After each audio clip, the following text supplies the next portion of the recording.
We can show you how. Live streaming can be simple and not expensive. You may already have the basic tools right in your hand. But it's more than just pushing live to communicate effectively. That's where Yuba-Sutter.live and Live Streaming YS on Facebook can help you. Make it easy to jump in. Just give us a call at 530-301-2931 or visit our website, www.yuba-sutter.live. Yuba-Sutter's home of live streaming and live streaming tools, live streaming services, technology, and training. Live streaming is Yuba-Sutter.live. Discussions about city manager recruitment, no reportable action. We had discussions about a pending lawsuit, no reportable action. Mr. City Attorney, thank you. Okay, now we'll move to the community and consent calendar. Individuals wishing to address the City Council concerning consent calendar items or on matters not already on the agenda are invited to make oral comments of up to 3 minutes. Please raise your hand via Zoom.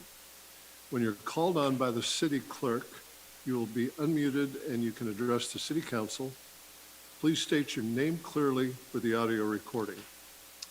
You're requested to address your comments to the Mayor and Council and not to the audience. By state law, the Council is not permitted to undertake any action or discussion on any item not appearing on the posted agenda. If you have any documentation you'd like to be distributed to the Council, please mail such to the City Clerk at 526 C Street, Marysville, 95901. Madam City Clerk, do we have any members of the public wishing to comment? Yes, Mayor. Our first speaker will be John Nicoletti. Please proceed, Mr. Nicoletti.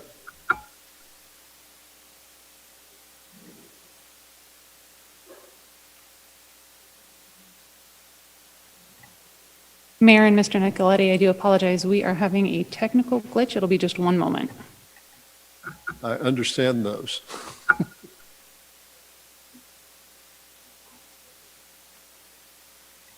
Mr. Nicoletti, whenever you're ready. Okay, thank you. So the reason I wanted to come into the meeting this evening is to address comments made in the appeal article on Saturday the 15th regarding the mayor being concerned about tax-exempt properties in the city of Marysville.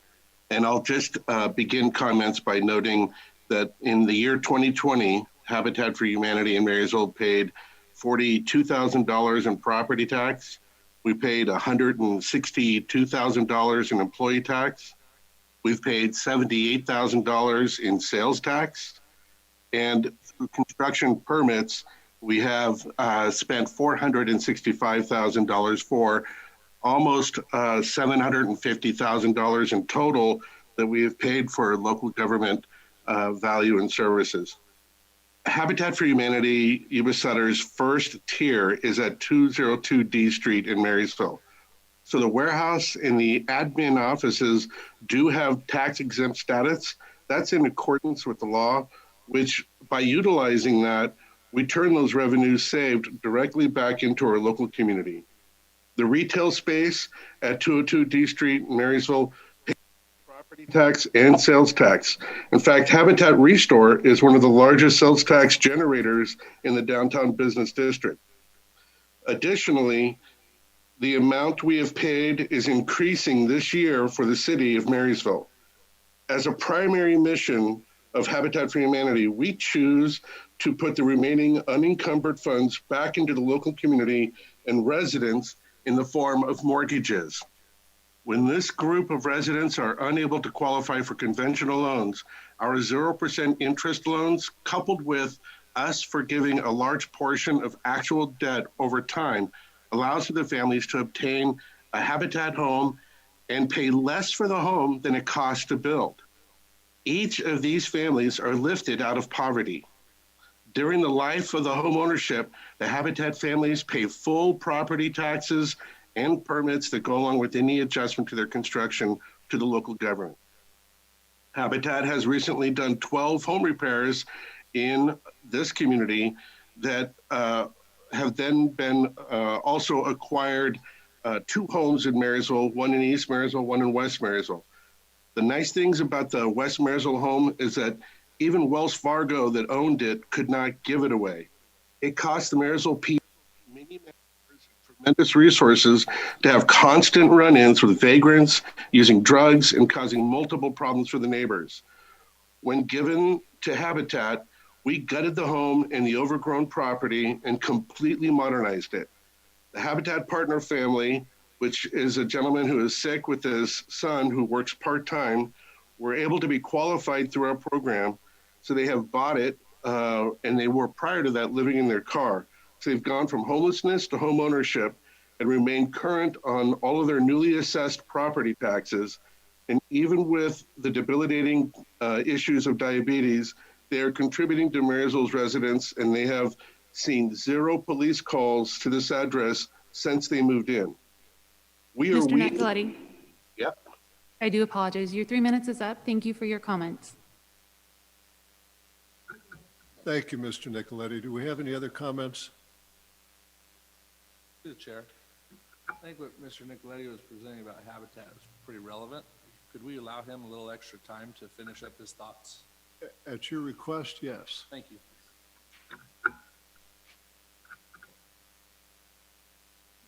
Okay, we'll continue.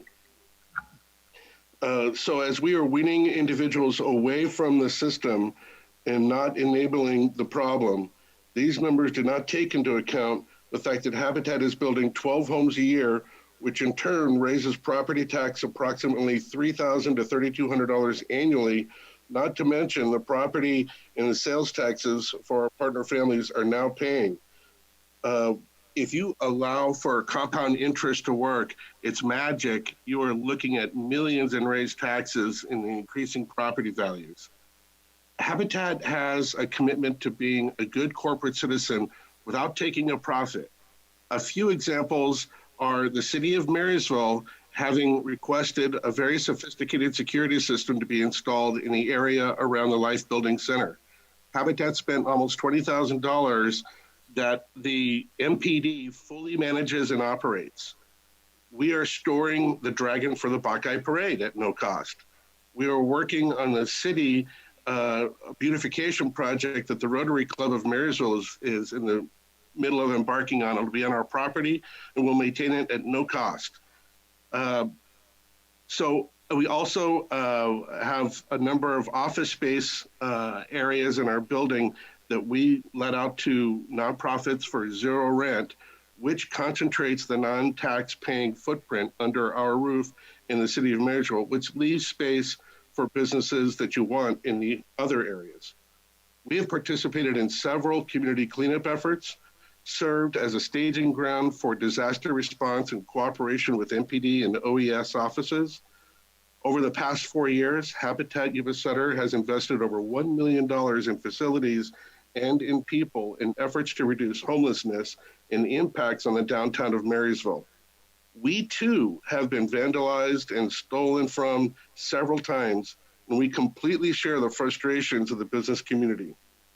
We believe that we can't ignore the problem away and that the PD can't fix it all by themselves. We remain committed to serving the community of Marysville. If you would like to have discussion with residents that have benefited from our programs, we can provide several hundred for you to sit with. Our department heads have asked us to use this property, the city of Marysville department heads have asked us to use this property to stage events, fundraise, or to use it for projects like farmers markets and outreach events. We continue to be open to assist the city of Marysville and look forward to it. Mervin's at 202 D Street was a vacant property for many years. Today's retail market wants something different. So Habitat for Humanity is a law-abiding business that purchased this private property under the construct of a free enterprise system. We have thrived and provided our life-changing services since 1993 in this community. This year, we have doubled our payroll and we have our eye on the next 100 years of development. If you want to see us move on, I suggest you make an offer that would get our attention. But until such time, we will continue to pay taxes generated from our growing business in our downtown area. Thank you. Thank you, Mr. Nicoletti.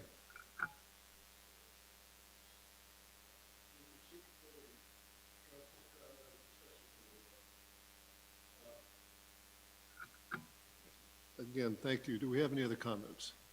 Not tonight, Mayor. Oh, that was a valuable comment. We appreciate it. Okay. So much for the community and consent calendar and new items. Okay, and we had public comment. Now, on to the consent calendar.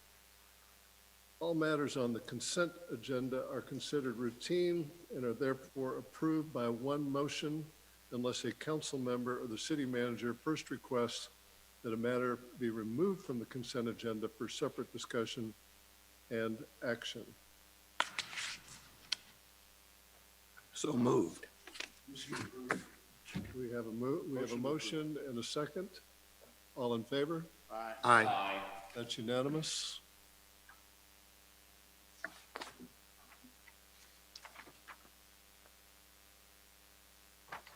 Okay. Okay, we're now on to the action calendar. All matters in this section of the agenda are discussed and will be acted on individually. Members of the public may request to speak on any of these items for up to 3 minutes when called upon for public comment.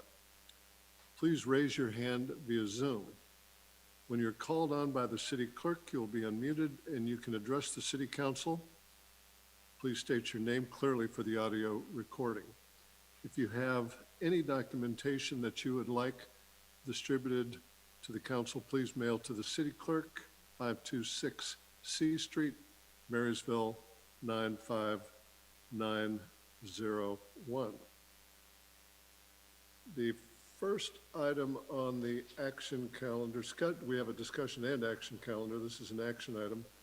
Approving an application for funding and the execution of a grant agreement and any amendments from the 2020 Community Development Block Grant Program - Coronavirus Response Round 2, including CDBG-CV1, CV2, and CV3 funds dated December 2020. The recommendation is to, let's see, I want to make sure I'm supposed to read the, okay, recommendation.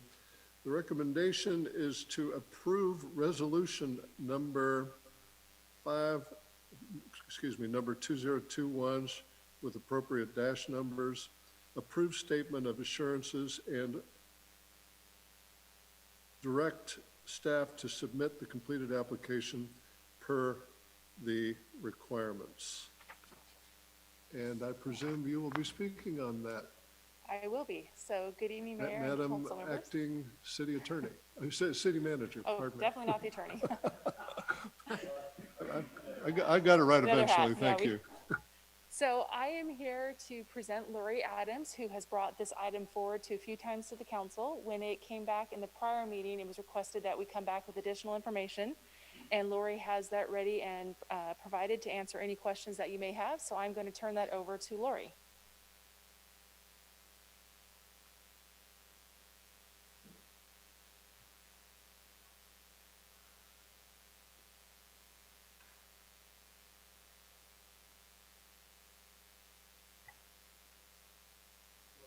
Lori, if you wouldn't mind unmuting, please.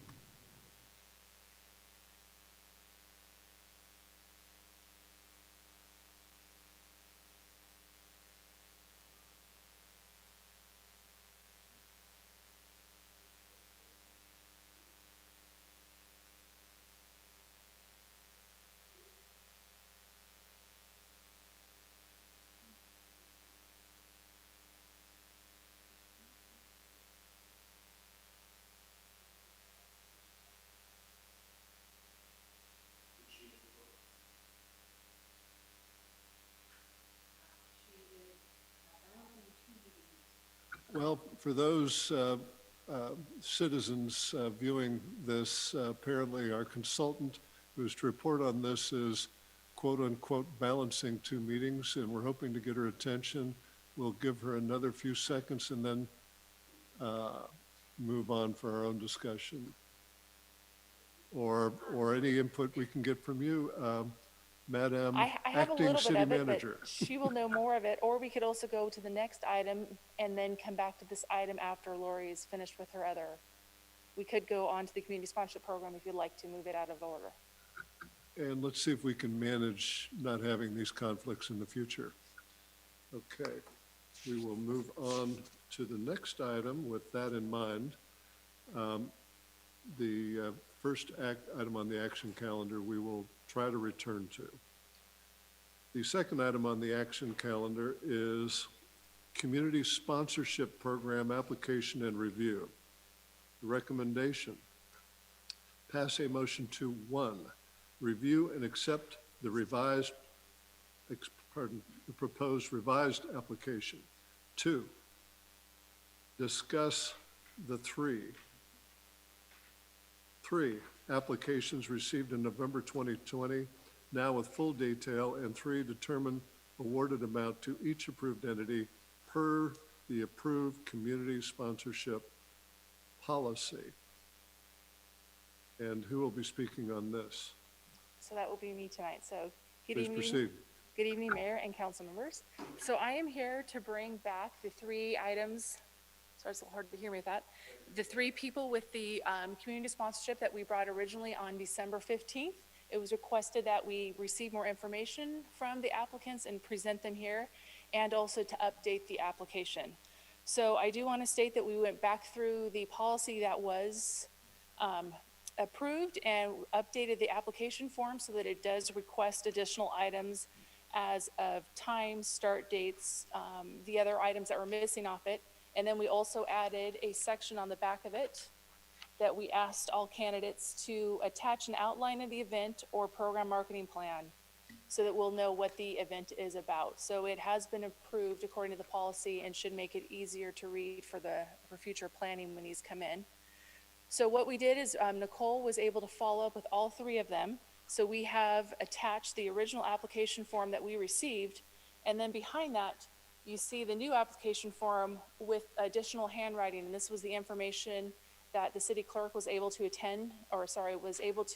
receive from the 3 applicants. And so we're coming back to present those items. We did not receive a marketing plan or an outline from any of the applicants who applied, just the additional information that was on the application. And then anybody who did not make it into this round will be eligible to, again, when we do it for the fiscal year 21-22 year in March, they'll be able to apply at that time, and we'll be using the new updated application forms. So I leave it up to council to decide what they would like to do with these 3 applicants that have submitted. Okay, I believe it's appropriate to ask for public comment at this stage. Madam City Clerk? At this time, Mayor, we have no public comment. Thank you. Okay, council, comments would be welcome. Anybody want to start? Thank you, Mr. Vice Mayor. It looks to me, I'm going by the first one here, and I wish we would have had it completely filled out, but I think the first 2 pages go together, correct? The form looks improved by far. We've got the type of organization, the date and the event. It looks like we've got a lot of the right things on here, but from the applicant, we still have to be determined. Obviously, I see here they've got due to the COVID, and I understand that. Number of attendees, nothing. It will be public or live streamed. So I kind of wonder, where do we come up with costs if it's not public and it's live streamed? I see the purpose. I don't think there's enough information there, and then same with all of them. I'm assuming that's a nonprofit on that one. The next one, I'm assuming also, but again, this isn't, and I don't know whose this is. Maybe this is Judy's, looks like Judy's. No date, ongoing, it's more of this isn't, from what I'm seeing, it still doesn't look like an event. And although I think we might have some obligation in helping with Judy with some of the things that she's looking at, I don't know that this is the right form, the right place, or same thing here. I just think it's very vague still. And I do understand that a lot of it has to do with not knowing what's going to happen with COVID, but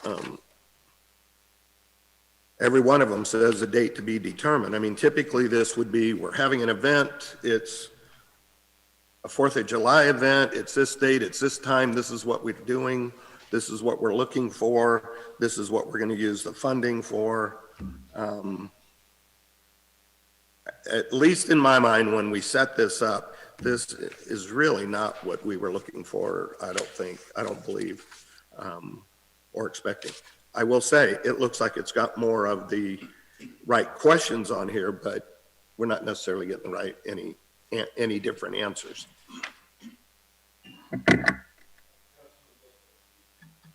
So, yeah, so the revised application meets the policy now, and yet you're absolutely correct, Councilman Buttercavoli, the applications are not thorough enough. There is no marketing plan on either of them.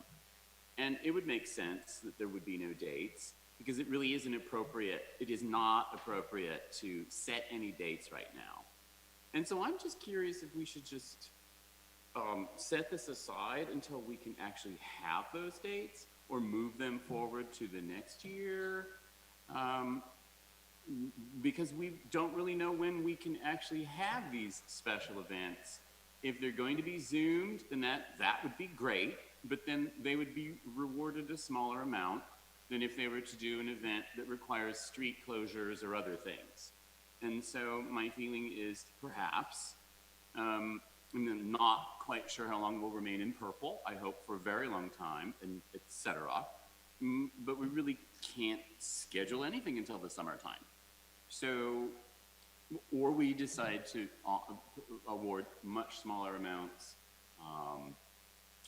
And that's all I have to say. I hope I helped.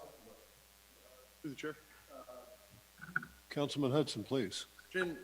Jennifer, was any particular reason these came in now? Was there a timeline of when they were allowed to apply, or can they apply anytime for these? I mean, I've read the policy, but just remind me on that. I mean, I've done a lot of grants lately. So this particular process in seeking the funding, was there a window that they applied for, which is why we have these now? Or is there a particular reason why these people didn't want to wait until they knew when their event was going to come up and then request the forgiveness? It was because when we originally passed the budget, we passed the 5,000, but we didn't actually establish who would be able to receive it. So we created the policy, and when we created the policy in the staff report, we stated that we would bring back applications for this current year that we're in by the end of 2020. So that was why it was done at that time frame. Future years, it'll be done by March 31st of right before the next fiscal year. This was just kind of an exception year, because we didn't want to just hand out money without having some thought behind what was being handed out and what the event was. So this is a one-time only shot that it came in at this present time. Okay, thank you. So I kind of at this particular moment agree with both Councilmember Buttercavoli and Gilchrist. I mean, none of these people, I mean, I want to support all of them. I mean, I believe that they are all beneficial to the public. I mean, Judy Mannon, I believe, is an asset to the city of Marysville. I'm not 100% sure how she fits into an event with what she's described here, but regardless, the other two for sure, if they apply and the funds are available, great, but I don't want to do this without actually, like you said, Stuart, not have a date. I mean, is it possible for us to push this back or hold on to it for you? I don't want to just give them funds and then they be able to request it again next year when we are actually able to do something outside. So that's kind of my thoughts on that right there. So I'd have to agree with you a little bit on that, Stuart, is if they can't provide us dates, then let's just wait till they can and then apply. And that'll probably go into next fiscal year, I'm assuming. Is that correct, Jennifer? Yes, we could choose to do that. When we also did the last round that we did, I think we had put one of the, I can't remember who it was, I think it was Yuba-Sutter Arts, had to finish their sign before we would release the funds. So we authorized it, but we also held it back until we had certain things available to, that requirements they had to meet. So you could do that, or we could just put it off until another, 2.5 months when we actually go through the budget cycle again and have applications. So when you're talking about the Yuba-Sutter Arts, that was a different situation. Correct, that was the very funding first year source. that we did it, but I know we said that we would give them the 2,500 when we originally authorized it, but we were waiting for a sign to be done before we released the funds. So we have in the past set precedents that we could authorize funding with the box around it, that certain things have to be required before we release it. So you could do the same thing here. If, once you have a date, then we could release the funds, or we could hold back. Okay, Or thank have them you. reapply. So it's really your guys' decision on that, but we can make it happen. Thank you. I kind of think it'd be prudent this time to just hold on. Since they can't commit to any sort of date, I don't necessarily want to let them receive funds at this particular juncture. If they had something set and so forth, then heck, I'd say do tomorrow if I could, but I'm not charged COVID. So it's just, let's deal with it right now. This is our funds, and this, I can't save it to next year, but we can definitely relook at the opportunity of getting the funds to either these entities or other ones when we are actually, when they can actually give us a steadfast date. They can give us a date. I release the floor. Thank you. Councilman Belza. Thank you, Mr. Mayor. Yeah, I'm in favor of, I mean, in terms of tabling it until we can actually pin down some dates. I mean, I suppose they could have, in the application, identified a date and then requested an extension for later on in the year. That's one avenue to go about it. But at this point, all three applications came back with, to be determined, to be determined, to be determined. And I think just through reading one of these applications, I think it would behoove us to remind the applicants that that this funding's, and correct me if I'm wrong, but intended specifically for a single time event, right? And not necessarily just general continuing funds for anything that they deem appropriate. So I think that's important for the applications or the applicants to be extremely conscientious of that this is intended for a one-time event on a specific date for a specific cultural purpose, or an awareness purpose, right? So, but I'm in agreement to move it forward until we can pinpoint, COVID. This is a tough time to plan an event. I know I've been involved in some processes of trying to plan events right now, and there's so much uncertainty about where we'll be next week, let alone in a couple months. So, anyways, I'm in agreement with that. Thank you.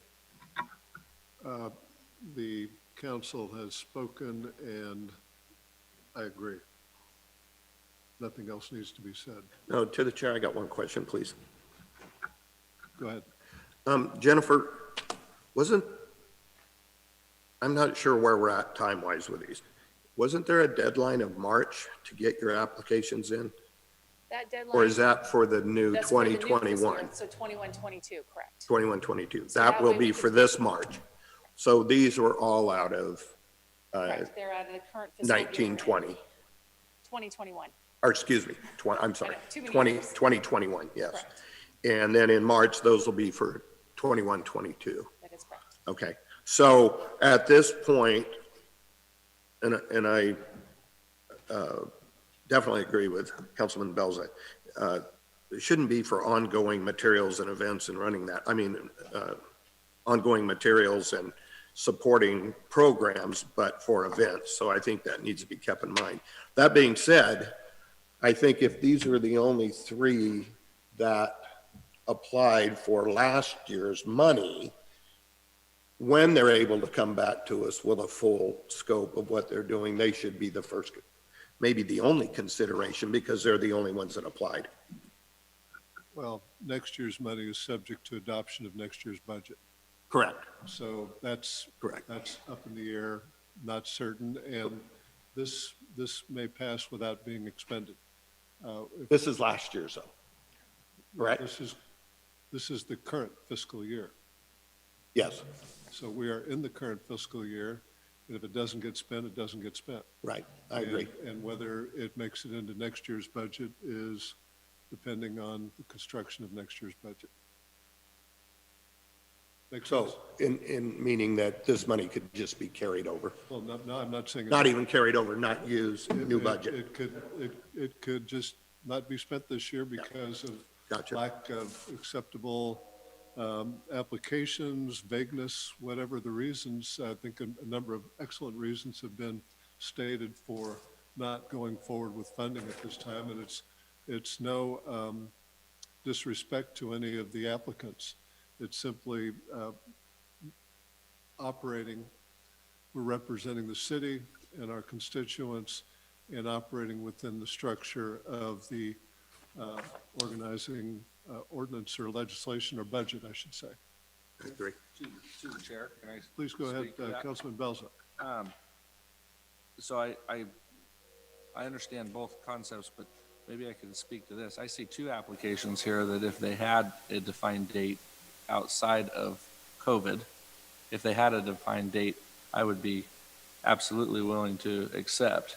And so I'm wondering if maybe there should be a consideration to reserve, I don't know how we can do it, but if we can reserve these funds going into the future, at least for a period of time, that if we put it back on the calendar for March or some other time in 2021, that we can revisit these applications and make a determination. So my only concern is that it gets lost in the future and not readdressed for these applicants that did apply. Because they did, even though they're not able to finish with a specific date in mind, they did go through the process of filling it out, and they did it within the timeframes and the deadlines necessary. And I think that needs to be, considered.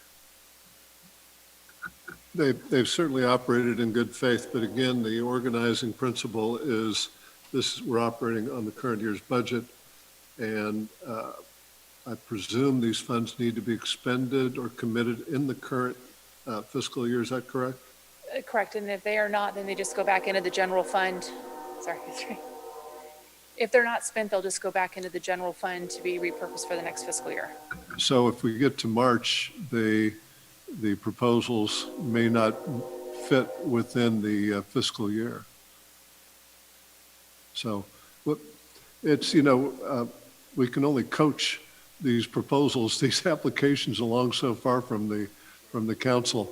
And I know we're acting in good faith, and I know at least one of the applicants, and everything is well-intentioned and in good faith. Does it fit the design of the budget? It doesn't sound like it does. At least that's the reaction I'm hearing from fellow councilmen.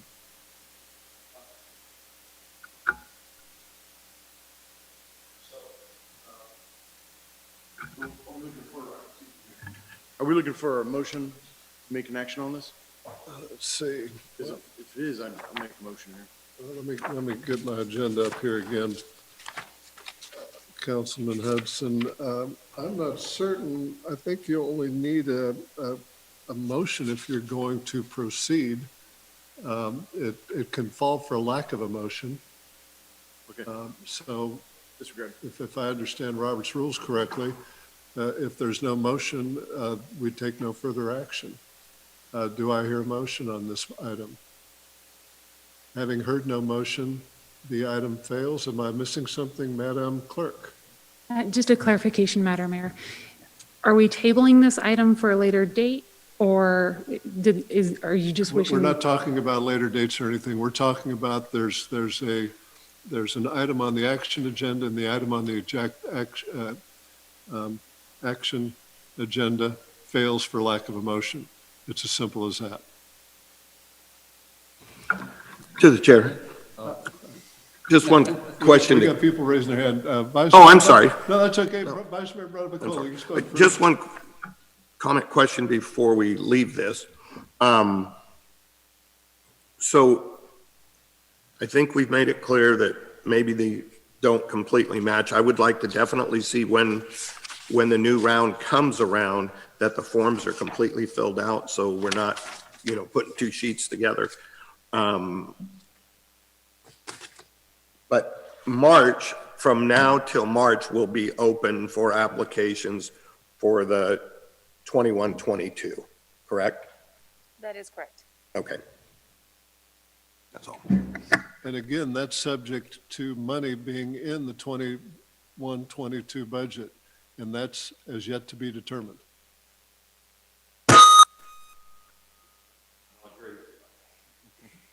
Thank you very kindly. Councilman Belza. Since there's no motion on the table, or are we still open to public comment though? It fails for lack of motion. Let's see. Haven't we asked for public comment on this? Not on this topic. Have we? Not on item 6, no, Mayor. Okay, then it might be slightly out of order, but public comment would be welcome at this time. At this particular time, there's no public comment. Thank you. Moving on to, let's see if we can go back to item number 5 on the agenda. And I read it previously. I'll just read the headline right now. Approving an application for funding and execution of a grant and any amendments from the 2020 Community Development Block Grant Program Coronavirus Response Round 2, including, and please forgive me for all the letters, including CDBG-CV1, CV2, and CV3 funds dated December 2020. And I read the recommendation earlier, and the presenter was intended to be Ms. Lori Adams of the Adams Ashby Group. Where do we stand, Mr. Palazzo? Yeah, apologize, our consultant's unable to join us. I do believe, though, that the freed representative is online or on Zoom that may be able to answer questions. At the last meeting, we had a pretty healthy discussion on the program, on what was presented. A lot of good questions were asked. Before you tonight is a proposal for the Dine at Home program. Within your packet, it outlines the cost of that program and how the dollars would be spent and what the request would be. So I think why don't we try and move on and go from that point and see if there's any questions of the council, possibly myself or Jennifer, can answer those questions, or our freed representative if she's online. Now, Thank you. Mr. Palazzo, I recall a very in-depth discussion on this topic last time around. It's come back to us, or we are considering it in more detail now. What is the progression here in terms of the discussion? So tonight before you is to approve the proposal, the project, take action on it so we can submit our application to CDBG for this program. And in that case, it would be wonderful to have a quick summary of it. I recall a favorable disposition amongst the council, but I'm not speaking for them. I'm just recalling my sense of things. So we have someone who is on hand to give us a quick summary. Underline quick. Of the CDBG funds? Yeah, of the program, so that we can I'll give it my best shot. So we can call for public comment. Absolutely. And then a discussion by the council and any action. Thank you. The CDBG funds, as we presented last time, are, the COVID-19, I think it's round 2 funding, which is an allocation to the city if we have, a program that we can kind of fit into, their requirements. And we discussed that CDBG has a lot of layers of requirements and reporting. For us as staff, it's best to find a subrecipient to pick up some of these programs and administer those programs. We had a lot of discussion on the cost of those programs. We have our consultant that helps us oversee. There's administrative fee built in with our consultant, and then if a nonprofit like Freed comes on board, they're going to have some staff costs. They're going to have some overhead administration costs kind of built in to their numbers. And that's what the council, wanted to see a little bit more clarity on that, from our last meeting. The program that's being asked for and the proposal would be the Dine at Home program. And in your packet, and I don't want to go through and read, line by line what's in your packet, but in general, it's where they will work with, eligible applicants to give them dining vouchers, working with our restaurants in the community that would prepare meals that they would take a voucher to that restaurant and receive a meal from those restaurants that are participating in the program. And that 4-page, I guess, outlines the program, and on the very last page, it outlines the cost of that program. Thank you. I now feel somewhat refreshed on this topic. Let's see. That's the staff presentation. We'll ask for public comment now, and then we'll discuss this on the council. That would be perfect. Thank you, Mr. Palazzo. Madam City Clerk, any public comment?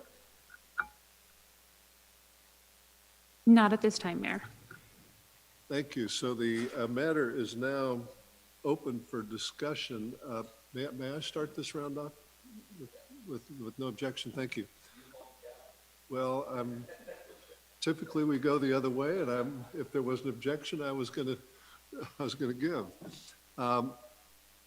What I recall about this is it's a number, what's it, $400-something thousand, and most of half of it gets eaten up by overhead and unavoidable. As I thought about this since then, they are going for very small number of vouchers, which seem to be inadequate. That was one thing. The other piece was a lot of the money is going to get spent outside of Marysville. I think they have 5 restaurants that they've approved for nutritious food or offerings for the recipients, and 3 of those are outside Marysville. That doesn't sit well with me. And it seems like if you're going to go real small and micromanage to a certain level the nutrition, it increases the overhead.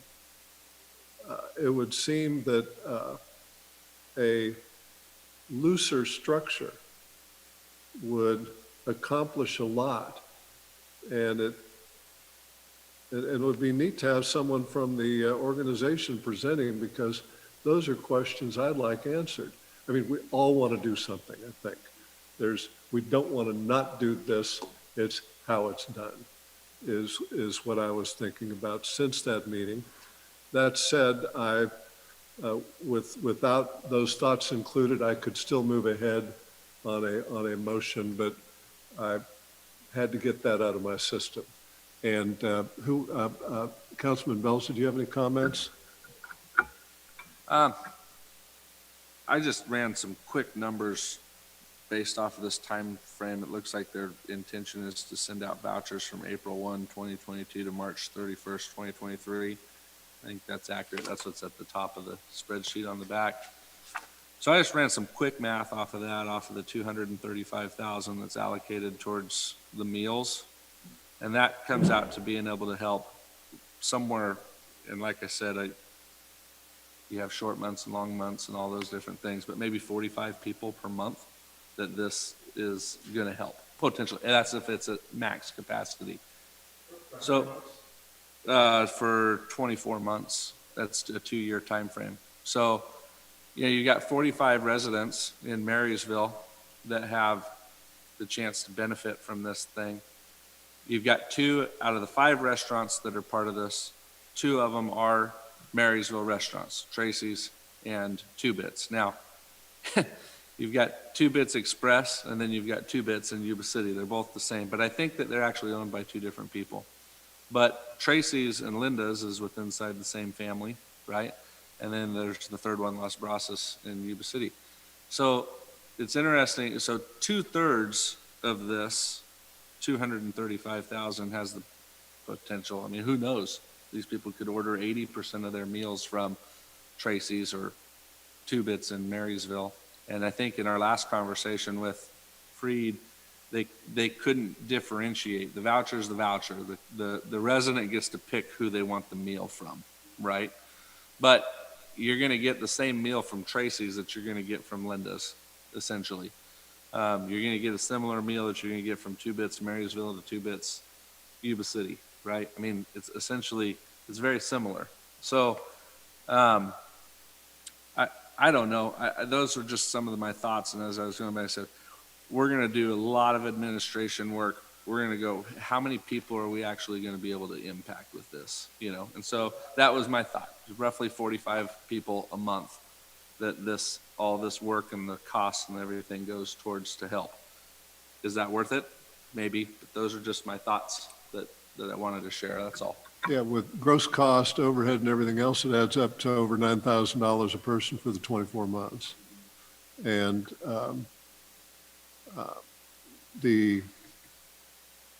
I'm not going to, certain organizations are, and I'm not saying that this organization is, are inclined to manage things with more overhead because it basically covers a lot of their ongoing costs. However, they're definitely doing the Lord's work in this regard. I'm not up in the air. I just, you know, it's worth talking about all this. Any other comment, Councilman Hudson?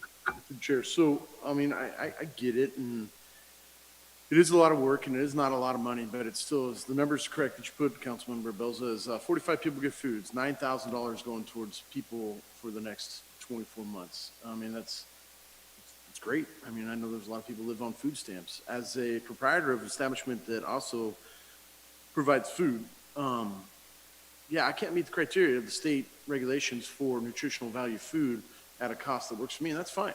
I choose not to participate in those programs. I mean, I looked into it for several years because of the fact that if I can make, you know, sack lunches for fire crews or whatever the case is, it's very, you know, profitable, but the nutritional value is just massive on that. And the bureaucracy within the government in itself, in the state of California, you just can't get around that.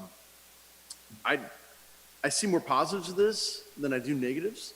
I don't necessarily, not stoked with the unbalance of where the money's going to go towards overhead, but overhead's overhead. And as far as I know, this is the only organization that has applied for these COVID funding. So I say let it happen. Just let it go. Well said. Thank you. Any other comments? Vice Mayor? I'm having a little bit of number crunching problems here. So the amount of money is 416. The quote here is 362. So we've got a $54,000 difference, which I'm not sure where that goes. Then we have, this is the part that concerns me. And I do want to see if we can figure a way to make it work if possible for the community. But here's the thing I've got. It says dine at home meal vouchers, $235,000. So at $10 a piece, that's 23,000 vouchers. The line next to it says Freed will reimburse the restaurants for all the Marysville CDBG eligible vouchers collected from and paid to. So it's 23,500 vouchers if I'm doing my numbers right. And if those go out and 10,000 come back in to these restaurants, where's the other 13,500 and the money for that? Freed just keeps the difference? Did I make that clear enough to? Because Was that it's rhetorical? just Was saying that- we'll reimburse when those come back in, if they come back in. I just want to know, if they don't come back in, where does that money No, go? and I take it that is not a rhetorical question. I see Mr. Palazzo approaching the lectern, and But- we're interested in what he has to I say. don't have an exact answer on that, but I know there's a lot of accountability in the CDBG programs. And I don't think the state's gonna, they're gonna look at that and say, well, did you, they're gonna pay on, I guess, collected vouchers, that are, coming back in is what I would assume. But let me see if I can find that answer for you on that. I think that's important to know well, first of all, the $54,000 difference between the quote and the money we're getting. First, where does that go, or do we just not take it and we don't get that within the program? And then the second question would be, any vouchers that are not turned back in, does then Freed get the money, or does the state keep the money? So, And no, I'm good. Thank you. this is a discussion that would have clearly been aided by input from the experts on the program. Sure. And they're not here. I don't know that we want to hold that up for that just because of their absence, but I know that wasn't a rhetorical question. It was, what's the number, right? Vice Mayor, do you mind if we move on to Councilman Gilchrist for comments? Thank you. Councilman Gilchrist. Thank you, your Mayor. So my only question is what the city staff administrative costs are going to be and where they are in this breakdown. And that may be where some of the money is supposed to go to, but in our previous meeting, over the previous council meeting, we discussed there were certain funds allocated for our own city staff to work on these. And if I remember correctly, they were in the $20,000 to $30,000 range. I could be mistaken. 13%. It was a percentage. And so I just wonder where that is in this. And so, because again, our city staff is working very hard on many things. And we need to, keep that in consideration. The rest of my councilmen have brought up very good comments, and so my only concern is where is the admin, the city staff? If I may? Yes. I think the question and Mr. Palazzo is probably best positioned, or Madam Acting City Manager, whoever is better positioned, is have you considered the impact of this on the bandwidth of your staff? Is this going to strain the staff and divert? I presume this is a consideration. Yes. This proposal in front of you is Freed's proposal. Yes. For them to run the program. There's 13% of the total funds of 435,000, I think it was. 13% of the funds will be used for our staff time, Ms. Adams' time, to work on that. So the funds are there to reimburse staff.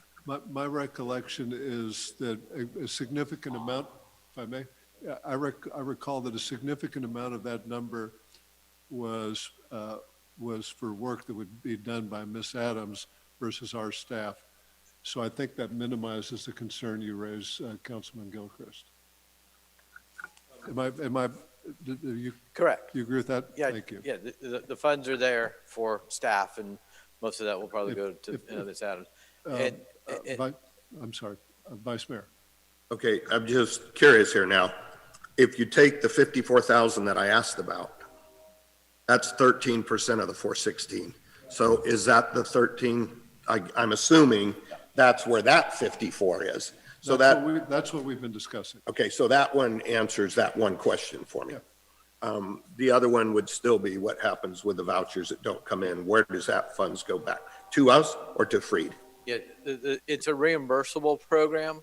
So the Freed isn't going to get reimbursed through CDBG until they receive the spent vouchers. Oh, okay, so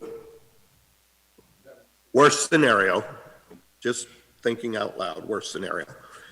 23,500 vouchers. We're doing this $360,000 program, and let me ask this. I don't want to be too negative. How do these programs typically work? Of 23,500 vouchers, are we going to, most of those get used, or is 1,000 of them going to get used and Freed's making the rest of the money? And I'm not against them making money if the program works. I'm gonna turn to Ms. Moe, because our consultant is trying to listen, but she's on another council meeting. So what is her response to that? Ms. Adams' response is the state would keep any funds not expended. So the vouchers that are unused or unredeemed at that point, no funds are expended from the state or CDBG program until they actually go to the restaurant for cashiering purposes. Okay, then the only other question, I guess, would be what would they typically anticipate The number. the number of vouchers that would go out? Because again, I'm not against them making money for the program, but if we're not getting a worthwhile amount of money into the community, so does she have, I mean, of the 23,500, 1,000 going to go out? I mean, get turned back in? They still get their 362 or whatever whatever it works out to. Chair, for me, I mean, it sounds as though, Bruce, that, you know, I mean, regardless of money's going to go, if they don't take full advantage of the program by dispersing all the vouchers, we're still going to get our 13%. They're still going to get their overhead price. The state is not going to give Freed the money for the unused vouchers, is what it says here. So, I mean, the program sounds like it's, you know, it ain't perfect, but nothing's perfect in government. And so it's kind of one of those things that sounds like it's something that I would like to think that we can move on forward with and let it happen myself personally. I mean, I'm not trying to shut down discussion. I'm just saying, I get what you're saying. I just think it fits so many things that we're trying to do here. I mean, it works with our goal number 2, expand economic development, directly placing funds back into the community. Even if 100% of the funds don't go to local restaurants for their own personal reasons, it's still going back to one restaurant that I'm sure could probably use it. It's going to 45 constituents in the city of Marysville that could use it. I mean, I think it's a move in the right direction, even though it's not perfect. And I personally am not seeing enough negatives here to not go forward with this. But if you wish to keep talking about it, let's go ahead. Any further discussion? Just last question for either Gene or Jennifer, I guess. The 13%, the $54,000, that's just not automatically given to us. We have to show proof of that expenditure, right? Yes, sir. Okay. Absolutely. Since you're at the podium to the chair, if you mind. Councilman Belzin. How do we allocate our only risk? The only risk that I see in this is our staff time being spent, and then we've got this 54,000. So we have Adams Ashby that's going to be facilitating the grant, basically. Correct. And then we have some of our own staff time that's going to be involved in also our own internal administration of this. How are we going to allocate what percentage goes to this, what percentage goes to them? Or is there a billable hours? Are they going to present a certain amount of hours in it? So do we control that 54,000 and then we trickle it out to Adams Ashby? We do control that 54,000 through, our administration. Adams Ashby is pretty much an advisor. She'll submit us a monthly invoice, based on her time and work.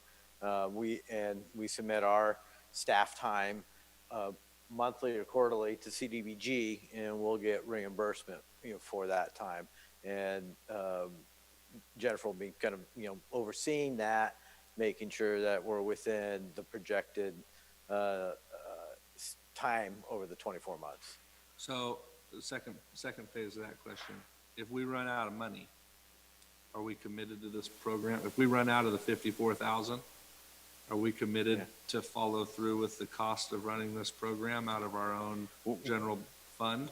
Well, or does the program dissolve? Don't know if I have an exact answer to that, but management-wise, we shouldn't run out of that 54. And as stated at the last meeting, Ms. Adams said we should be well below that that 13% For the cost of running. for the cost of running the program. Right, for the full 2 years that it'll Correct. be in effect. Okay. So just a little bit more on that. I've ran a few CDBG and home projects, and we've always had more than enough administrative funds available. It was built on purpose so that we would not run out. And all of these, the CDBG and home that we have done, if you don't spend it, you don't receive it. So everything is reimbursable, everything will be submitted. The fact that we have a subrecipient and the fact that we have Adams Ashby, they're going to be the ones doing the quarterly reporting, like with our home grants. Becky Flores actually does all the quarterly reports. She just gets a hold of me every quarter and says, okay, so where are we at? Where's our balances? What did you spend? I give her the number, she plugs in and she sends in. That's why they're taking a lot of that off of us, is Adams Ashby is actually going to be the one doing all the reports with our help with assistance, but they're going to be doing most of the staff time on that. So the burden on staff is extremely low. It's mainly just verifying it, and it's running through our city's name. Gotcha. Thank you. Thank you. I'm satisfied, Mr. Mayor. Thank you, Councilman Bells. Presuming we've discussed this thoroughly, is there a motion? I'll make a motion to approve as stated. Do we hear a second? It's moved and seconded. Any further discussion? One comment. Please go ahead. I think this is a very poor grant that was put together, but obviously the state does this kind of stuff all the time. So I would hate to see us not get what the portion of it we can to our vendors and to our public. Thank you.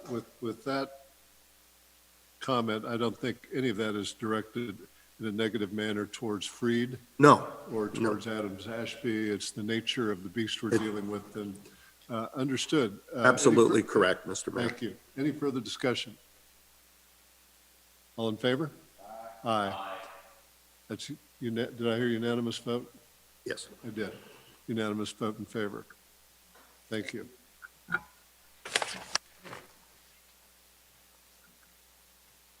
Okay, the next item is a matter for discussion.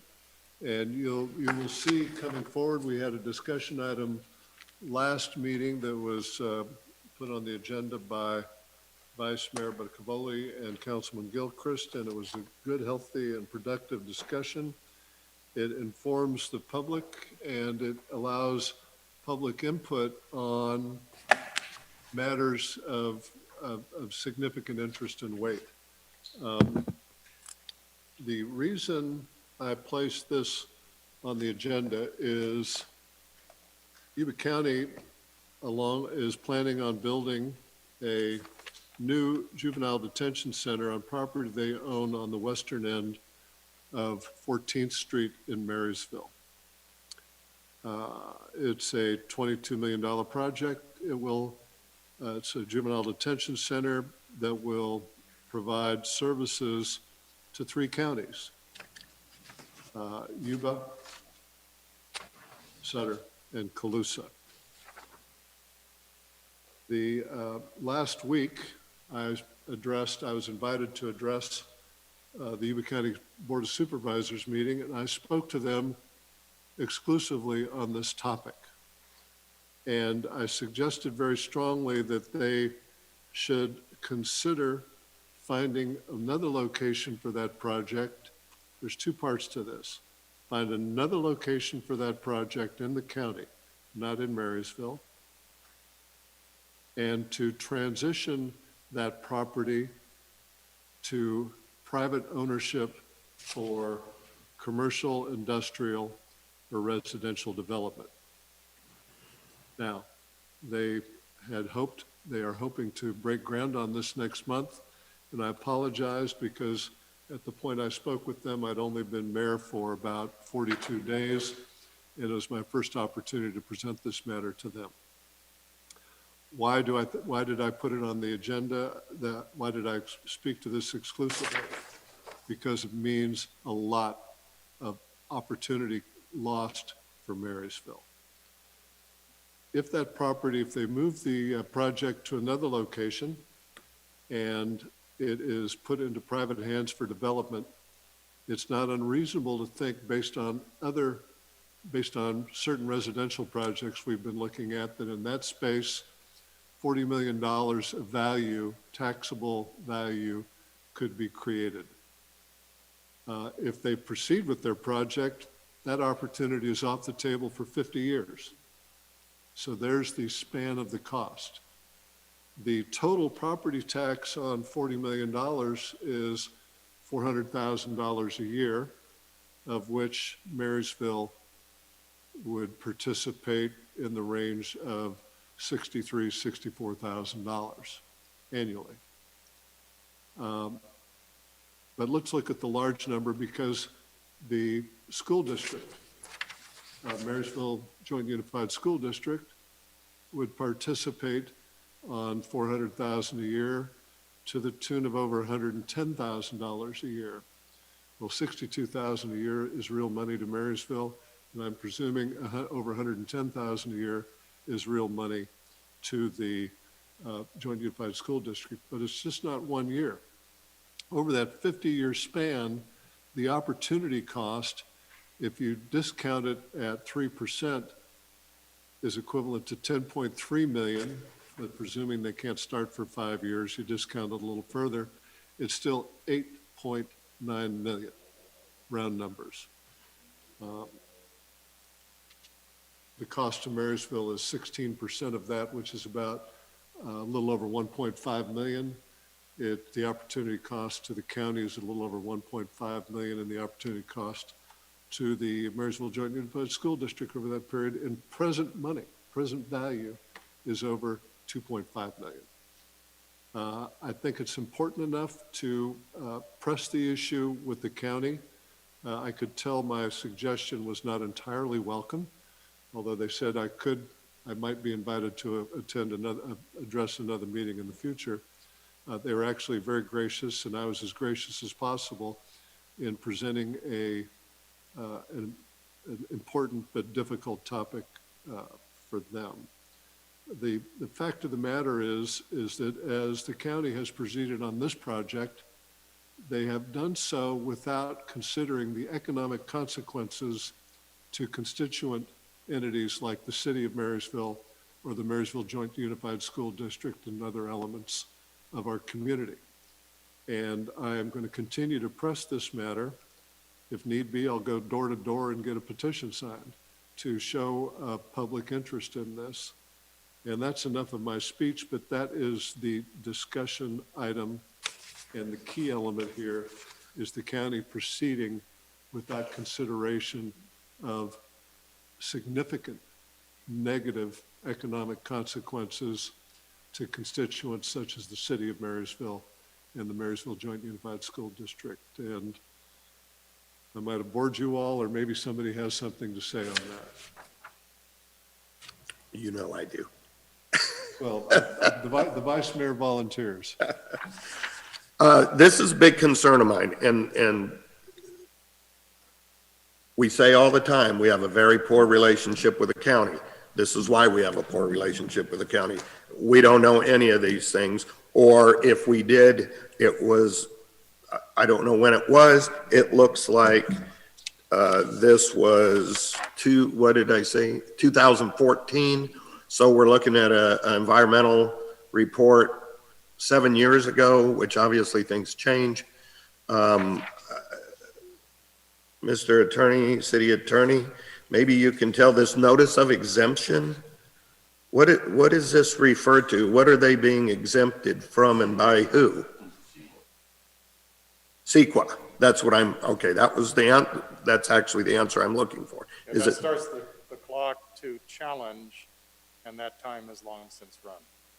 Okay, so based on this, the court said, okay, you guys didn't do anything at Marysville, so we're going to let this go through? There was no court action. Someone, if they were concerned that that analysis was inadequate, would have to take them to court way back when. So we're beyond the statute to do that. Okay. I'm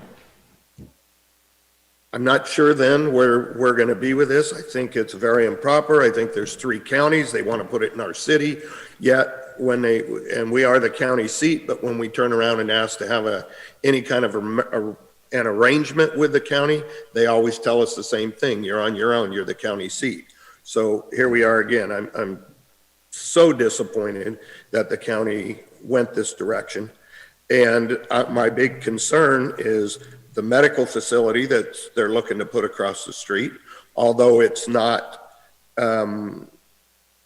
it's not moved ahead as quickly as this one. We have this new facility that it looks like it's going through, as is this. And we know with that one for fact that we're going to have a parking issue, because we already have a parking issue when we've asked. I believe the city has suggested many times about taking the corner on B and 6th and putting a parking lot in, which they tend not to want to, I guess. I haven't had that conversation, but we're going to run into a big issue there. This particular one, we're going to have street issues. There, I'm assuming with this bigger, nicer facility, there's going to be more employees. So therefore, we're going to be getting even more traffic traveling G and H, both directions, especially if any of them live in Yuba City. Again, my understanding is when there was ask of what they could do to help us with 14th or any of those streets, it was they had a tight budget and they couldn't help. So I'm not sure where we can go legally on this. I'm so disappointed with the county. I'm glad you went and talked to him, Mr. Mayor. And I think if nothing else, we need to make sure that we don't get ramrodded on this one across the street. And then our parking is even in worse condition. The primary objection that was presented to me when I addressed this issue to the Board of Supervisors was that, well, it would cost money to delay and relocate. And again, whatever that might cost, I'm certain it does not exceed the net opportunity cost to Marysville and Marysville Joint Unified School District of over $4 million. If they were to take on a plan to put that someplace else, put the juvenile detention center someplace else, and move that property into private hands. And the reason for moving it into private hands is that they have taken up more and more of Marysville's footprint over the decades with no rebalance. And we're not asking for a gift. We're asking them to sell it, in which case they would make a lot of money and probably cover a lot of the costs they're talking about and help the city and the Marysville Joint Unified School District enjoy the benefit of the opportunity that we're talking about blazing a path to. Perhaps with no objection, should we see if we have any public comment, and then we can continue with more council comment? Is that okay with everybody? Madam Clerk, do we have any public comment? We do. And I wanted to mention, if I may, I did receive one call today objecting to my point of view from a constituent, and we had an open and friendly conversation about it. I shared these details, and the constituent shared her details, her concerns. Anyway, please continue, Madam Clerk. Thank you, Mayor. Our first speaker will be John Nicoletti.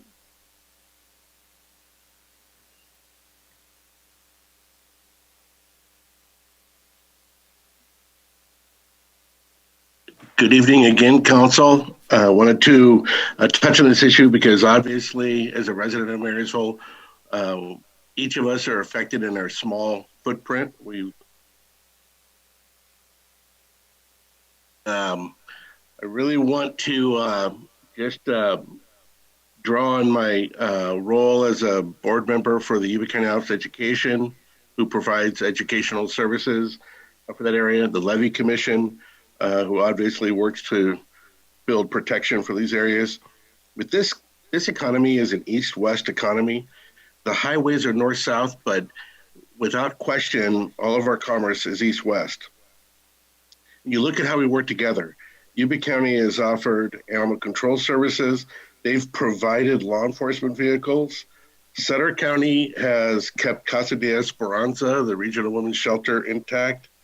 Yuba City, managed the Fifth Street Bridge construction and also host bi-county behavioral health.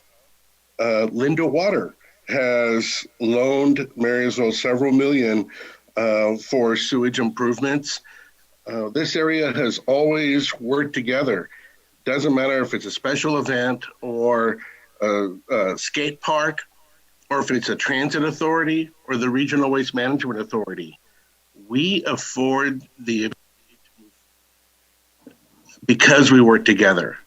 I would just caution you to think about the broader scope and think about those kinds of implications because, we pay for a Navy, but we don't have beaches here. We have to. And there are reasons for juvenile hall that benefits Marysville, but it's really complex to build those structures. The existing one, as I recall, does not have a kitchen. The county owns the land. To add $1 million back into the construction with the existing approved amounts, I don't think they get to go back to bite that apple a second time.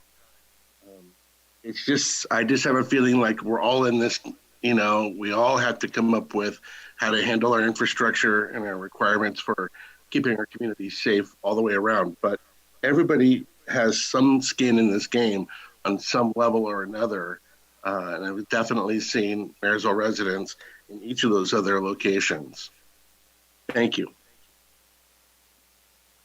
Thank you, sir. Any other comments from the public? Yes, Mayor. Our second speaker will be a person by the username of Keeber. In one moment for a technical glitch. Would you state that name again? I believe it's Keeber, Keber. Thank you. Chair, Nicole, are we supposed to declare their name and address where they live when they make comments to the council? When it comes to Zoom, it's just the name. When we have the speaker card. Can you hear me now? Yes, we can. Yes, we can. Please proceed. Hello, my name is John Keeber, and I'm a resident of Marysville, and I thank you for the opportunity to comment on this issue. Mayor Branscom's concern for available property in Marysville being used for non-tax generating purposes is a commendable and valid idea. However, I disagree with his position that it is not too late to relocate the new juvenile hall to another location. Besides jeopardizing funding, moving the proposed new facility would certainly entail at least amending, or more likely, totally redoing the project's environmental document, which would set construction back years. Rescinding this project at this time, when there has been no previous hint of this location being an issue, would send a message to any potential developer that the same thing could happen to any project, including theirs, that is being pursued. The site for the new juvenile hall doesn't have great access. You have to go through 2 narrow railroad underpasses. There are already much better positioned parcels in Marysville, such as the area north of the Ellis Lake Apartments, the city-owned property along B Street, and the old Caltrans sign yard between Yuba and Ramirez Streets. These parcels, though, have been vacant for years. By all means, pursue land uses that will generate tax revenue for the city of Marysville, but don't make a huge mistake by moving against this juvenile hall project. Thank you. Thank you, sir. Any other comments from the public, Madam Clerk? Not at this time, Mayor. Thank you. As I open it up to other discussion, the primary concern on all of these, on the growth of non-taxable, the non-taxable footprint inside Marysville over the past decades, is that it shifts burdens. And what's that burden shift? It reduces the opportunity for property tax revenue for Marysville, which has the impact of reducing services.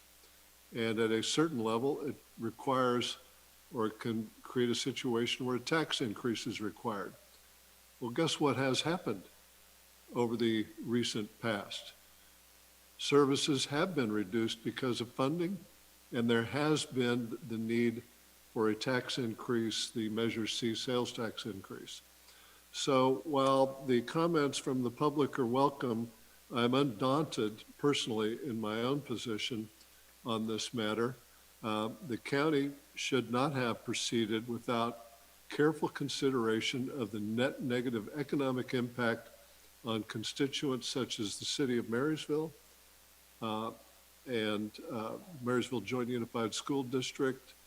And Marysville can only afford to support so many of these facilities. We have to take care of ourselves, and it's becomes more difficult. When we go to bed at night in Marysville, the population is 12,000. During the day, because of the inflow to Caltrans, Yuba County, even the city of Marysville, and the hospital, our population is over 20,000.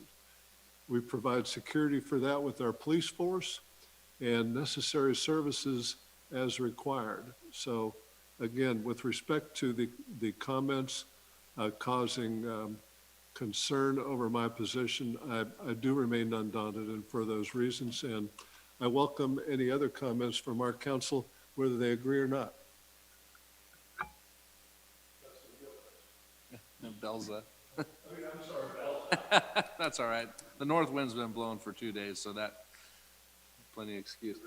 To our legal counsel, if you could answer a couple questions for me.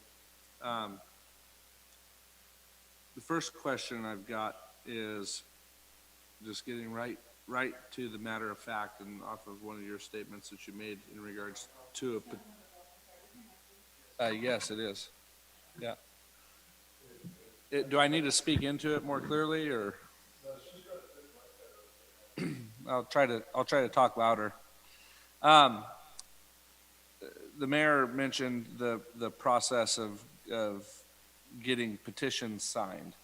You made a comment that we're past our statute of limitations because of the 2014 start time, and so we're past that. So if we did go down the process of creating a petition, having it signed by residents, is that enough to stop this project at this point? I didn't intend that as a legal move, but as a matter to show the county the disposition of the citizens.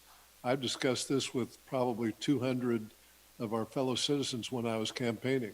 Okay. And 200 out of 200 agree with the position I've laid out here. Sure. Obviously, there are questions that have been presented by other of our constituents, but the sample size I had was significant, and it was 100%. Sure. So I'm sorry, I was misunderstood. I was under the impression that a petition would possibly prevent that. Politics. Yeah, right.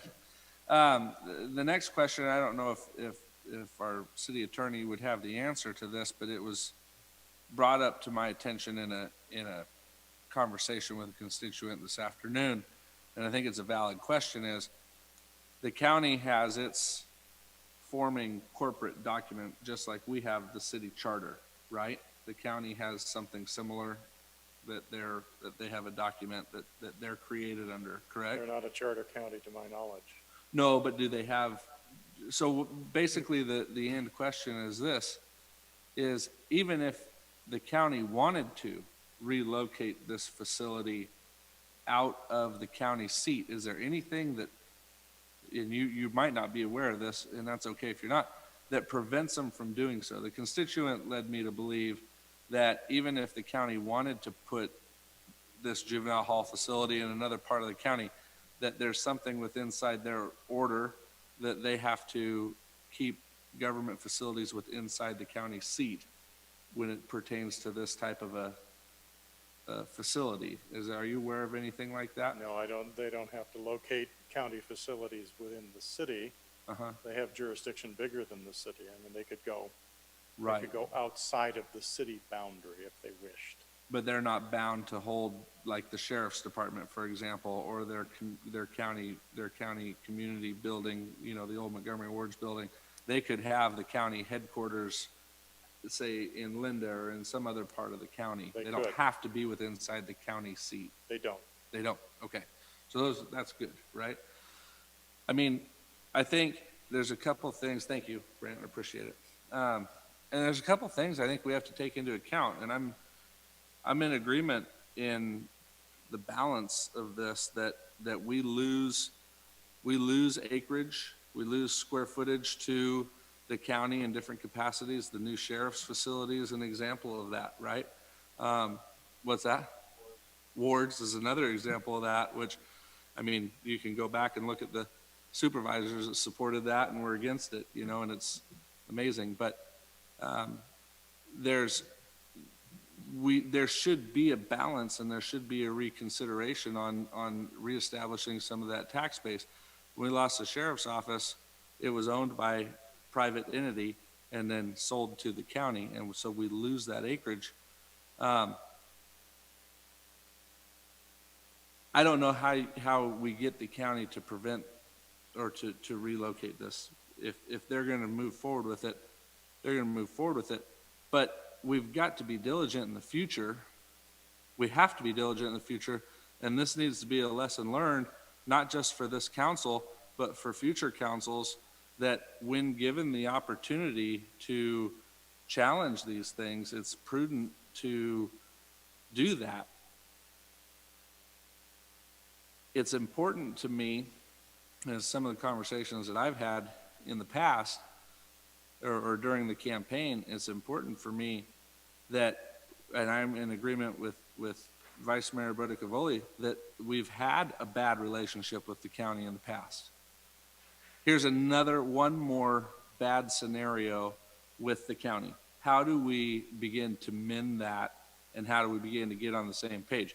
In one aspect, we don't want the county to build juvenile hall over here. In another aspect, all 5 supervisors sit on the board for the Yuba County Water Agency, and we're trying to negotiate with them on cleaning up Ellis Lake, right? I mean, all those things go into play, and you even mentioned it yourself.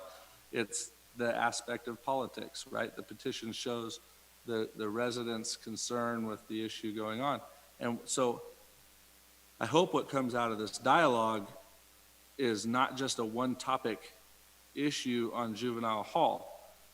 It's how do we proceed and how do we reestablish a healthy relationship with Yuba County so that we don't get blindsided by these types of things in the future. If you go back to their documentation, they're going to say, hey, if we gave all the right notice, we gave all the right documentation, we did everything we were supposed to do back in 2014 before the 5 of us were here, right? So that's what I hope we can get out of this, is how do we reestablish that relationship with the county so that we don't continue to run into these conflicts as time goes on. It's an element of mutual respect, I think, to begin with. The county needs to respect us and our positions, and vice versa, we need to respect them, because whether we like it or not, we have to work with them in the future. I mean, it is part of the equation that we will continually have to work with the county on many, many, many issues. This is not intended to overly strain the relationship with the county. The county has operated without consideration of these impacts on important constituents, such as the city and the school district. And it's just something they haven't had their eyes open to, and I'm not going to blame previous councils or mayors for not bringing it up. It's the kind of thing that when these things happen slowly over time, the growth of their footprint, it becomes natural and accepted. And obviously, I'm suggesting very strongly it should not be natural and accepted. There should be strong consideration of important constituents to the county. And I have great respect for the Board of Supervisors. They're all good people. They all mean well. And again, absolute respect. This is nothing, I'm not critical of them individually or our county staff individually. I'm speaking to circumstances and facts and suggesting a different path. And Councilman Gilchrist, you have not commented? I got some. Oh, I'm sorry. Either way, I don't care. Let me ask mine because you may have some input. One of my concerns, I don't think we're going to stop it. I don't know that we need to stop it. I think you're absolutely right, Mr. Belza. But here's my question, and I don't know who can answer this, but I would, typically, if we have a project or we're supplying services, because if the county gets to decide anything they want to do, they can do. Okay, they have the power, it sounds like. Wouldn't there typically be an MOU for the services? Because aren't we going to be supplying them police, fire, public works? They pay taxes on this. Where are they paying the tax at? Because do we get our portion of the property tax still? We don't. So we're receiving zero property tax. Where would we be getting services? I mean, where would we be getting funding for those three, police, fire, and public works? We have an MOU with a casino out here to help supply services, which is a different situation, don't get me wrong.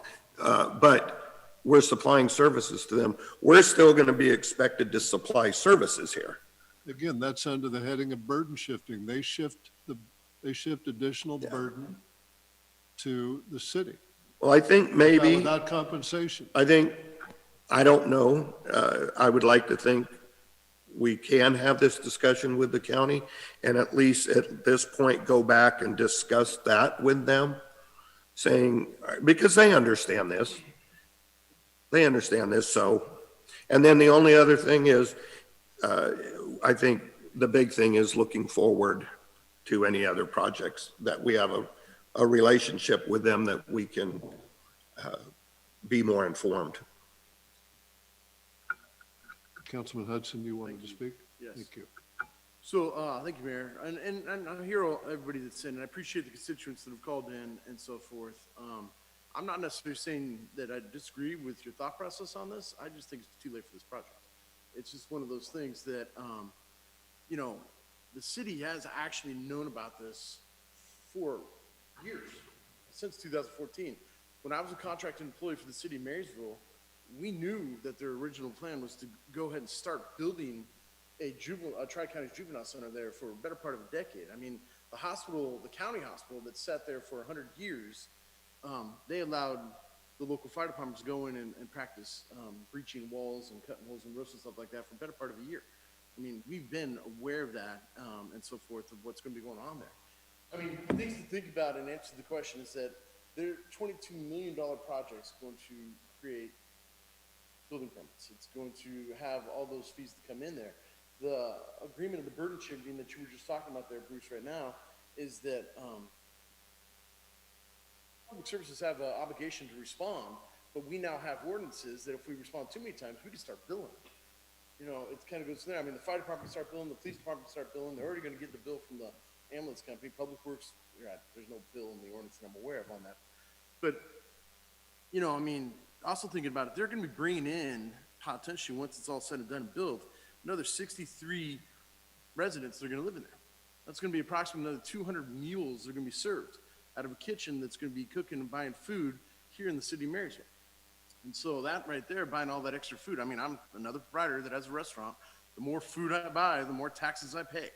You know, it's kind of one of those things. So the sales taxes, they're going to be generated on that. I mean, things to consider with this. I pay a crap load of taxes in my food and product that I sell. I don't believe county pays sales tax on items they buy. You may have me on that. I'm not sure. But I mean, it's still I'm food. pretty sure on that. Regardless, I mean, then we should find that out. But regardless, it's too late on this project. I do agree that the future, we should look at it. We should have a better working relationship with projects for the future. We've been the county seat for since 1850. You know, it's one of those things. I mean, I don't really necessarily want to be getting rid of, you know, the county seat. I don't want to make things any more disparaging as you guys have been putting it. I like to think that I have a decent relationship talking to some of the supervisors who've been there for a while. We can work on this with open communication. This information's been there for a while. And Mayor, fine job on bringing this to the plate. I just think it's, on this project, we should move forward with it. Let them do it. I mean, it's supposed to break ground. It's at 2 to 4 weeks, and it's taken 7 years to get to this spot right now. I mean, that's undue. We had that constituents call in saying that it's going to be undue fees just for pushing this off for a couple weeks, a couple months, whatever the case is. What are we talking about? Getting an injunction? Are we talking about? I mean, I'm not quite done yet, sir. It's kind of one of those things that, yeah, you're not wrong. Nobody's wrong on that particular thing. We are very saturated with government buildings here. I'm bummed out about the Monkey Ward's not becoming a movie theater like it was supposed to all those years ago. I'm bummed out that we've got these big properties that aren't giving us big taxes. I would love to see a movie theater going downtown, but Habitat's doing a great job for us in the community and so forth.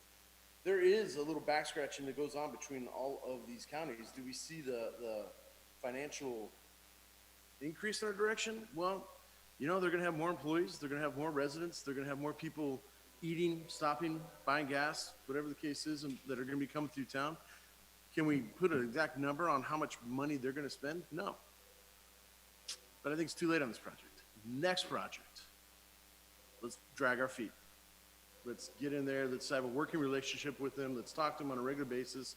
Let's see where it goes. What you're talking about across the street here, Bruce, I think is a whole nother matter. We can hold off on another particular time for that. I agree. So I agree. It's kind of one of those things. On this particular subject matter, I mean, if they truly are going to break ground inside of a month, well, yeah, that's going to be very expensive for them if we figure out that we need to slow it down or get them to change. This has been on the city sphere for almost better part of a decade. I'm done. Thank you. Release the floor. Thank you, Councilman Hudson. Councilman Gilchrist.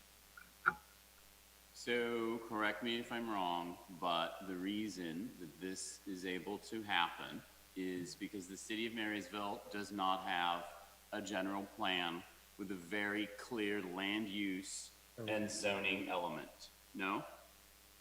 I don't think so, Mr. Gilchrist. I think they own the property. They have some pretty strong rights, what they can do within that. So I don't think that would have. Okay, even though in our land use, we can zone, in our land use, my mic's really loud. Can you hear me? Is it good? Yes, we tested. Push it away further. So our land use, we can require of certain properties in the future, multi-use. To determine whether something is going to be commercial or residential or retail or multi-use. We can actually determine that for our future, if I'm not mistaken, regardless of who owns the property. And again, I'm new here, but I have a feeling that it is a direct result of our city not having a clear vision of what our future is going to be. And that is one of the things that I would like to do with the general plan updates. Thank you. Thank you. Well, I think we've exhausted the topic and all opinions. They were all important thoughts, and we'll put that to bed. I presume there are no one waiting to comment from the public. So we will. Mr. Mayor, please. I think we need to, this is why we got elected, so we could all talk. Thank you. I would like, I think this is something, you know, I might have sounded a little harsh here, and I think I was just reminded of it, that I was. And I have, although I disagree somewhat with Mr. Hudson, I do agree that this isn't a place that we want to try to stop a project. Obviously, they went through all the procedures of what they needed. What I do think is that we take the initiative to try to have a conversation with them to see if there's a way that we can be supported with this in what it's going to do for us. I don't necessarily agree we're going to get more meals, more gas, more of that, because we're probably not getting a lot more employees, but definitely it's a bigger place. We're going to get somewhat more. But I think this is where maybe we need to be the ones to reach out and say, hey, let's have a discussion here on how we can mitigate some of these issues that we're concerned about. Councilman Belza. You know, kind of going back, and I know we have exhausted it and we've hashed through it, but like I said, I hope that out of this conversation, we can identify how to, at least on our end, begin to take the steps of trying to establish a better working relationship with the county.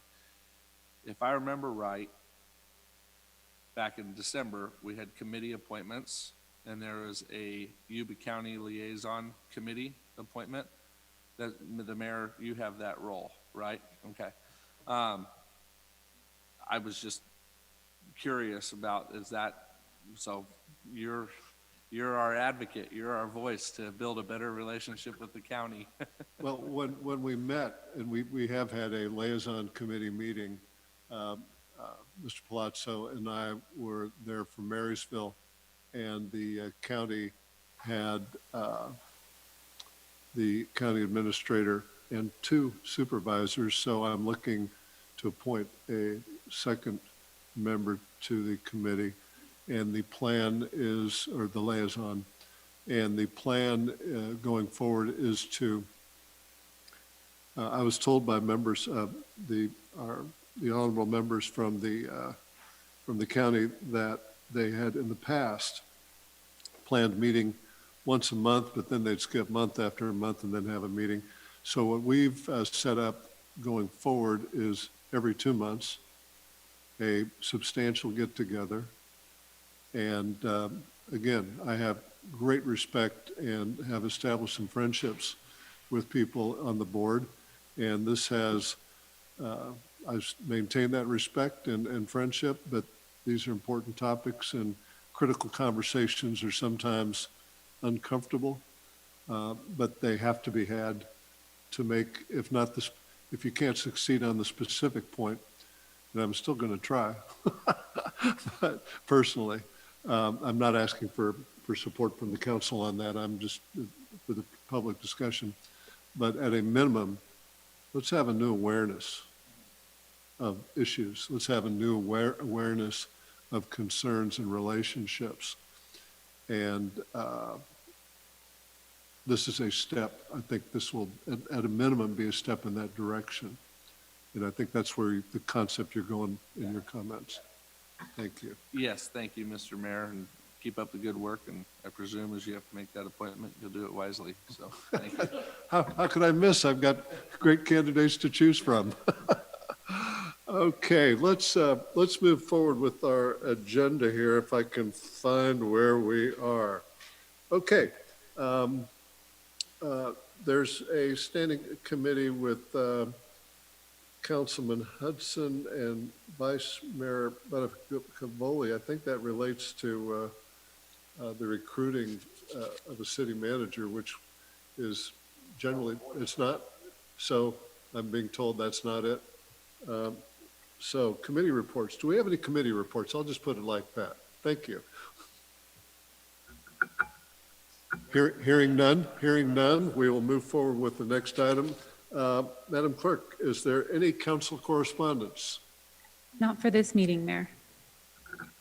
Thank you. Let's see. We can now go to council comments or requests, and we will start with Councilman Belza. Thank you. Yeah, I'd like to comment on a couple different things. In our last meeting, I made comments in regards to some of the activities that were happening at the base of the 5th Street Bridge. There was an encampment that was beginning to establish there, and I just want to compliment our police department. And they, I believe, went through all the correct channels in communicating with the folks that were there and giving them the alternative options that are available to them, et cetera. Nonetheless, I believe everybody moved on peacefully, and Public Works moved in immediately to help clean up the debris and everything that was left there. And so huge props to our police department and also the Public Works. I had got to spend some time with our city manager, Gene, and Craig with Public Works with the park incident in East Marysville. There was some pretty lewd graffiti that was put on the playground equipment, et cetera, et cetera. I think, Stuart, you were also contacted in that thread. Anyways, I just want to give a compliment once again to Public Works, because within roughly 24-hour time frame, it was all completely taken care of. The police department documented it, Public Works went in and cleaned it up, and it was just a really good response, and I hope that the public recognizes that, and I think that they do. And then also a big shout out to our fire department and the continued efforts on Hollywood Park. They made a post, and it was really encouraging to see everything that they're continuing to work at, and I hope that continues to proceed. So I'm excited for our departments. I think they're all doing a very good job, and keep up the good work. Councilman Gilchrist.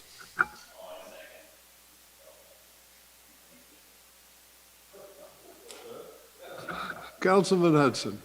I'd like to put a third point on that. I think that our departments, police, fire, and public works with city staff have done a phenomenal job on Hollywood Trailer Park.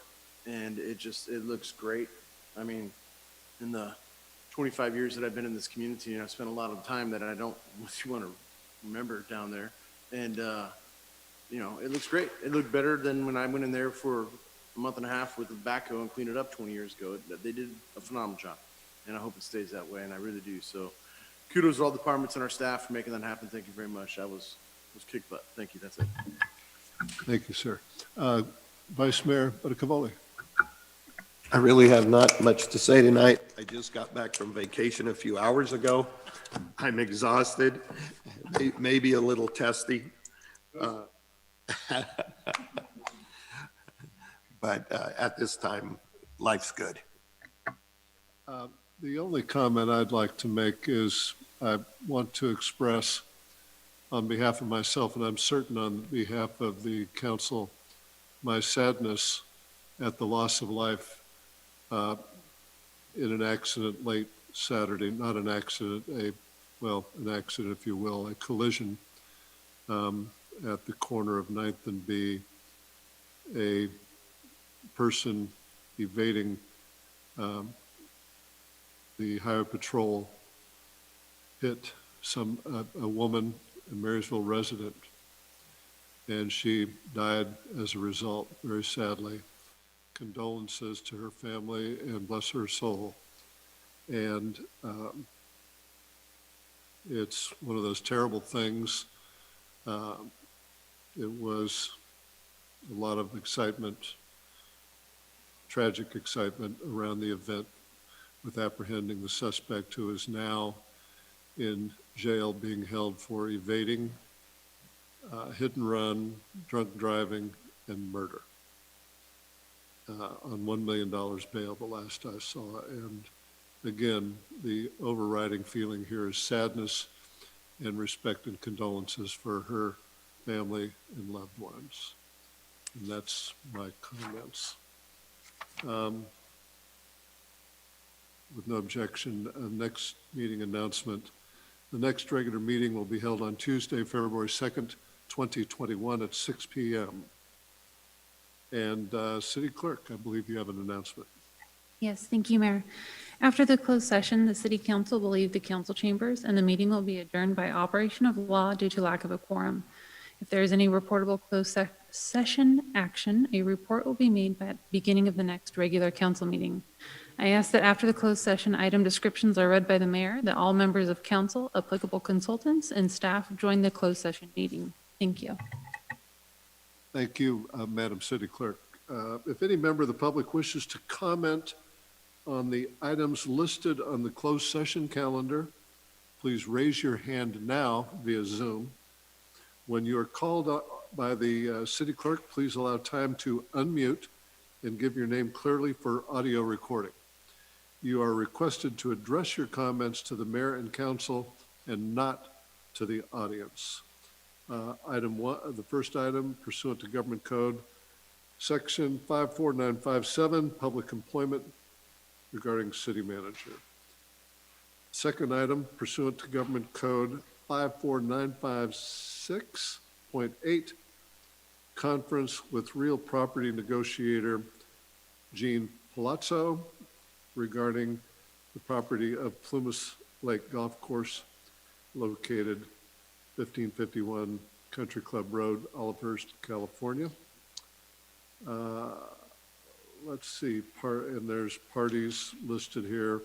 The parties listed are Sierra Gulf Management, and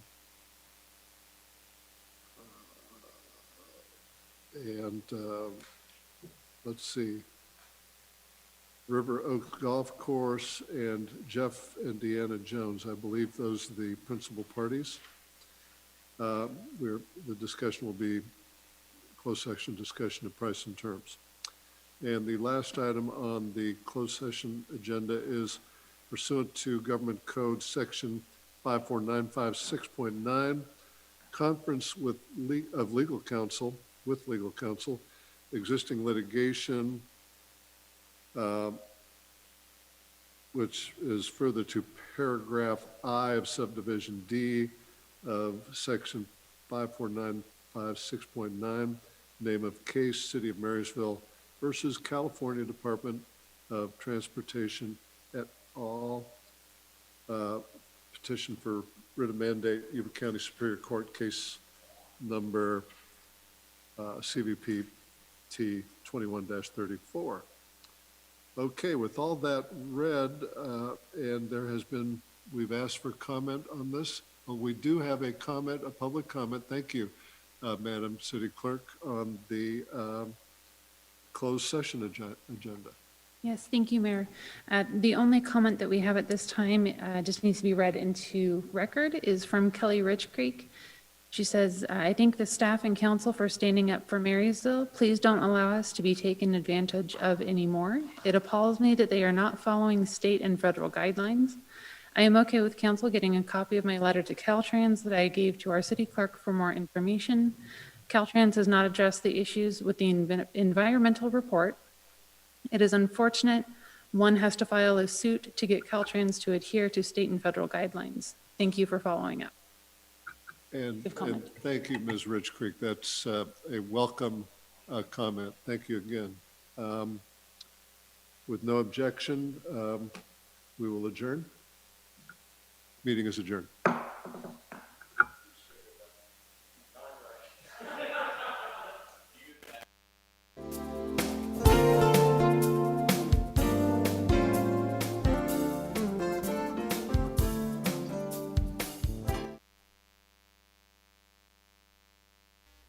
We can show you how live streaming can be simple and not expensive. You may already have the basic tools right in your hand, but it's more than just pushing live to communicate effectively. That's where Yuba-Sutter.live and Live Streaming YS on Facebook can help you. Make it easy to jump in. Just give us a call at 530-301-2931 or visit our website, www.yuba-sutter.live. Yuba-Sutter's home of live streaming and live streaming tools, live streaming services, technology, and training. Live streaming is Yuba-Sutter.live.